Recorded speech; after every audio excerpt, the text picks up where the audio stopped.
Magandang araw ng linggo po mga bayang karalista. Magbibigay na po tayo ng tip, at impormasyon para sa araw na to, March 2, 2025.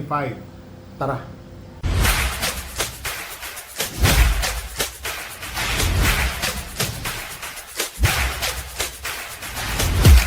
So mga bayang karalista, ngayong araw ng linggo gaganapin po ang 2025 Philracom 4-year-old and above Imported Local Challenge Series 2. Opo.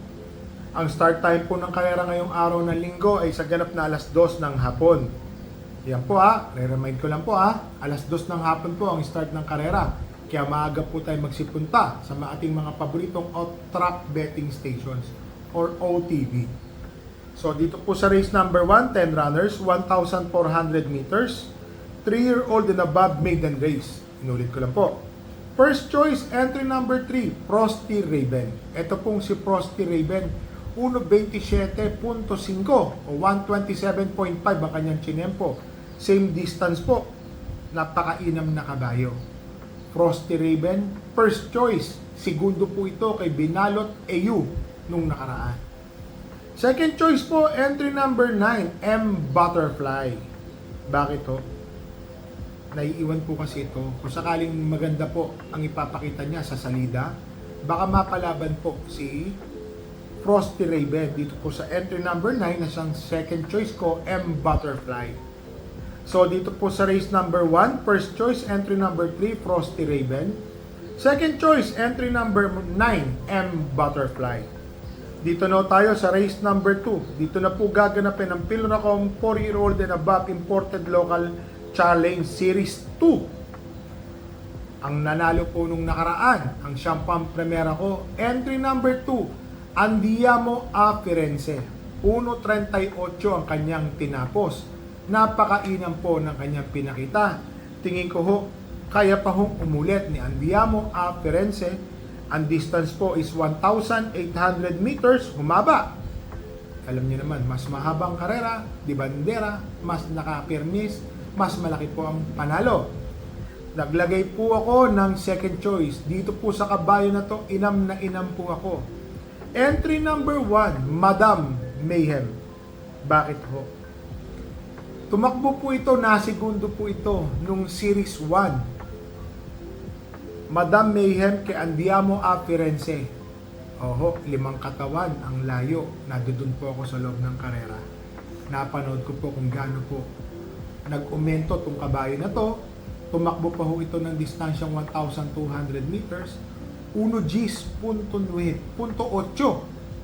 sa 1,200. Nakakagulat po ang chile-chempo ngayon ni Madam Mayhem. Tingin ko po mapapalaban po si Andiamo a Firenze ngayon dito. So dito sa race number 2, first choice entry number 2, Andiamo a Firenze. Second choice entry number 1, Madam Mayhem. So dito na tayo sa race number 3, 1,400 meter race, rating 16 to 21. First choice entry number 1, Lucky Leia.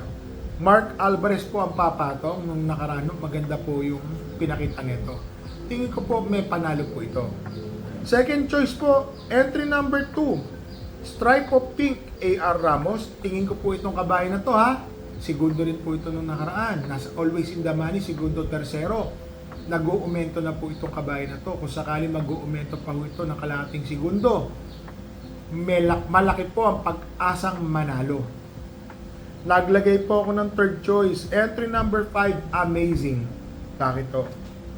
Nag-1.27 medya na po siya ng huling takbo.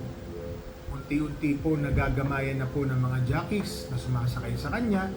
Tingin ko po malaki na po ang pag-asang manalo po ito. Medyo dihado pa ho. Kaya naman magugulat po kayo. Dito po sa race number 3, nahihirapan pa ho akong pumili. Para sa akin po, balansyado po ito. Meron po akong pang-apat. Tinuldukan ko lang po. Entry number 6, Matikas. Imported na kabayo po ito. JB Bakaykay. Tingin ko po, malaki din po ang pag-asang manalo.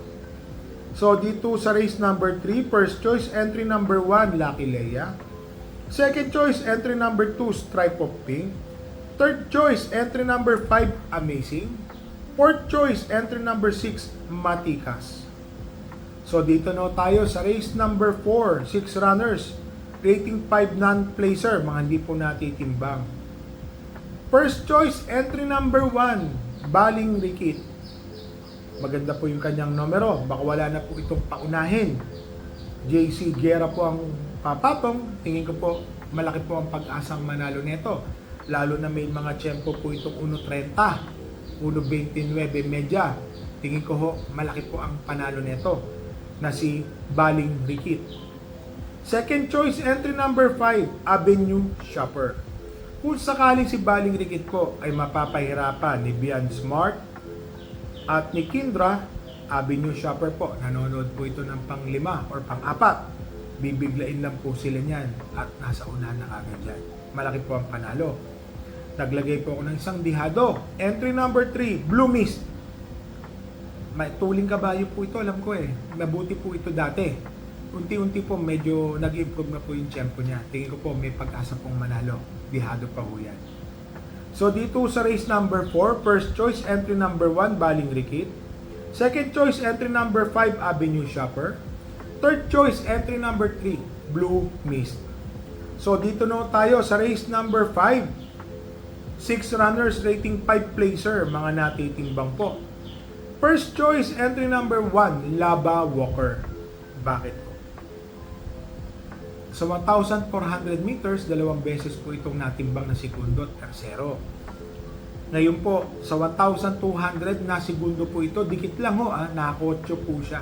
Yun po ang tingin ko. Kaya first choice ko po si Laba Walker, bumalik po sa distansyang 1,400 meters.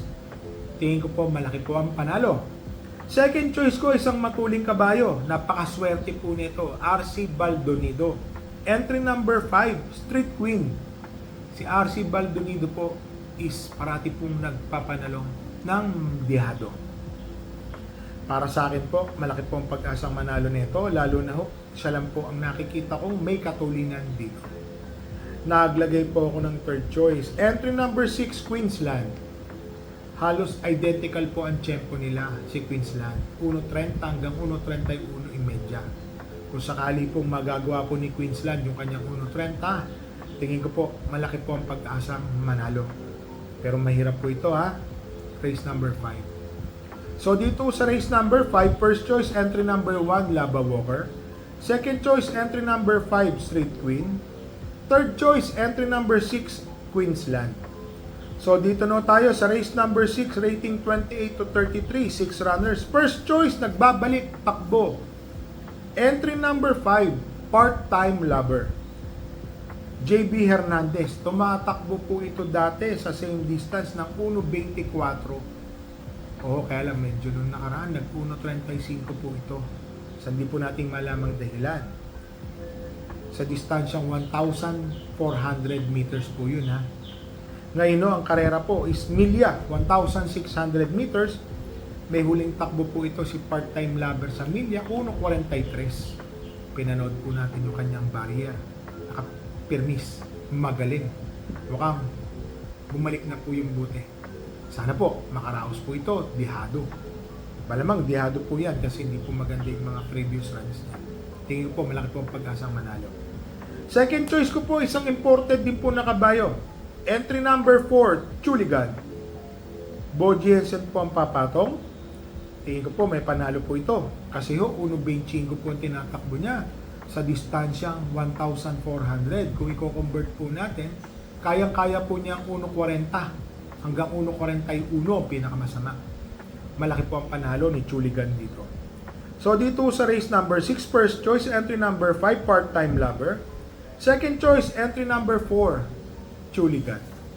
Dito na tayo sa race number 7, 10 runners, 1,400 meter race. First choice, entry number 3, Sundance. 1.28 medya ang kanyang huling tinapos. Tingin ko po, malaki po ang pag-asang manalo nito. Second choice po, entry number 5, Potential. Always in the money. Kaya kung sinabing always in the money, segundo, tersero, segundo, ganun lang po hanggang kwarto. Para sa akin po, malaki po ang panalo niyan. Naglagay po ako ng third choice. Entry number 8, Seychelles. Bakit to? Meron po yung kabayan na merong 1.27 sa distansyang 1,400. alam nyo na, paratingan po ito. Baka kung gusto nyo po magdagdag pa, pwede po dito magdagdag pa. Lalo na ho, tingin ko manipis na mahirap po ang karera. So dito sa race number 7, first choice entry number 3 Sundance, second choice entry number 5 Potential, third choice entry number 8 Say Chels. So mga bayang karerista, alam niyo naman, ngayong araw ng Sabado, segundo lang po ang kabayo natin, si Doña Chichay. Talagang ang gagaling po ng nakalaban. Lalo na po yung nanalo na si Hans City. Stakes campaigner po yan. May panalo po yan kung di po ako magkamali. Tumatakbo po ng milya yan nung kumakamping siya na nasa mga stakes. Neto recently, may 1.42 sa milya, 1.41, tapos sa 1,200 meters, nakita ko rin yung mga kanyang mga tiyempo. Meron po siyang 1.14 noong pahuyon ha. Ngayon no, napahinga, mukhang bata, napakagaling po ng pinanalo. Congratulate ko lang po si Boss Hans at saka si Madam LABD. Tumama din naman po akong forecast. Baliktaran po ang taya ko. Marami laban sa akin. Kabayo ko laban sa kanila. Kaya lang nasilat po ako sa take call. Single ko lang po si Doña Chichay. Sa mga bayang karerista ha, o parati ko po sa inyo itong sinasabi. Bet small, win big, bet big, lose big po. Ito po, sa shoutout tayo kay Mr. Javier Cruz, Chef Cesar from Guam, USA, kay Manuel Tandes, shoutout po sa inyo, at saka happy birthday po kay Hardy Sena. Sa mga bayang karerista ha, yun po, alam nyo na, kung hindi po natin kayang manaya, nahihirapan po tayo, ito po ang lineup. Nakikita niyo po. Akala po natin madali, pero may pagkamahirap po yan. So mga bayang karerista, happy racing po sa inyong lahat and stay safe.